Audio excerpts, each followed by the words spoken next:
We could call this video part 3 of paranormal activity in the graveyard.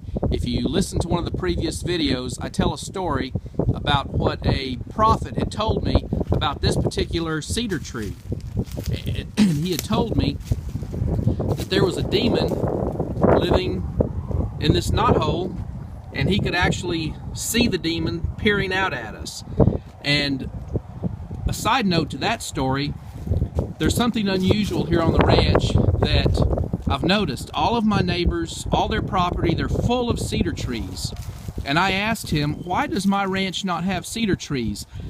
I'll notice that we'll have one sprout up on the fence line. It'll last maybe a season or two, and it dies. And there are no cedars on my ranch, but yet they're on the ranches all around me. And his response was, the demon that lives in this tree is very jealous of his tree, and it's the demon that is killing the other cedar trees. And I've only noticed cedar trees growing along the fence line. And here's a perfect example of a young cedar that is growing on the fence line right here.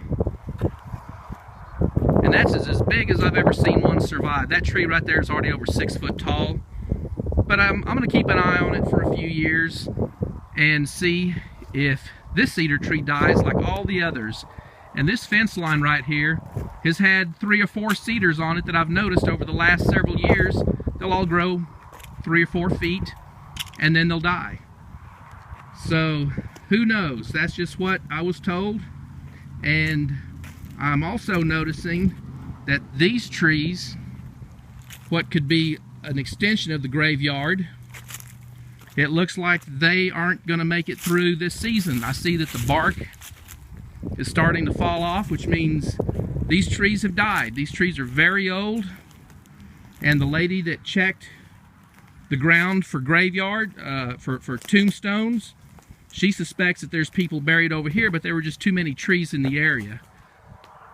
But it looks like these trees have had it. They're done. So we have a local woodcutter that we let come into the ranch and harvest this wood. I don't charge him anything for it. He's got a lot of overhead with his ranch hands, and this is hard back-breaking work. And he's doing me a service just to get some of the dead trees off the ranch. So here's 2 huge post oak trees that I will let him know he can come harvest. And of course, when the wood is dry, it makes it even better for his uses and what he does.